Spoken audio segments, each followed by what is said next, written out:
What if I told you, you've been asleep? Not the kind of sleep your body takes, the kind your soul does. You wake up, scroll, work, chase, repeat, but never truly wake. You think you're living, but most of what you call life is just reaction. You're not choosing, you're just responding. You're not alive, you're automated. Marcus Aurelius once wrote, "It is possible to live well, even in a palace," meaning, even in comfort, even surrounded by distractions, you can still choose awareness, but only if you decide to wake up. Most people live half awake. They wait for motivation, for timing, for a sign, as if life will politely knock before it begins. You wait for clarity, for courage, for the right moment. But the Stoics knew, there's no right moment. There's only now. You keep saying, someday, but someday is just never in disguise. You keep scrolling through the lives of others, while yours quietly passes by. And when you finally pause, you feel it, that low hum of dissatisfaction, that quiet ache that says, there's more. That's your higher self, whispering, wake up.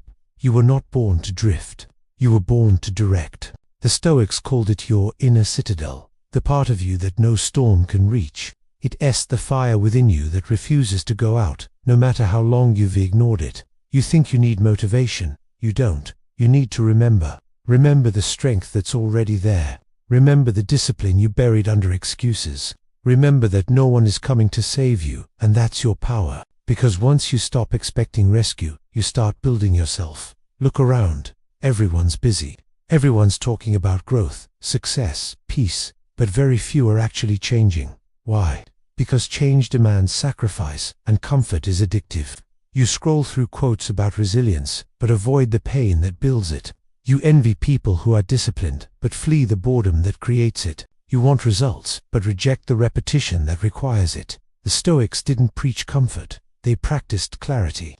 They didn't complain about the world. They mastered themselves. And maybe that's what waking up really means. Not fixing the world, but fixing your perception of it. So here's the truth. Waking up isn't a one-time event. It's a daily decision. Every morning, you decide, do I live intentionally or automatically? You wake up, you breathe, and you remember. The day owes you nothing. The world owes you nothing. But you owe yourself effort. You owe yourself attention.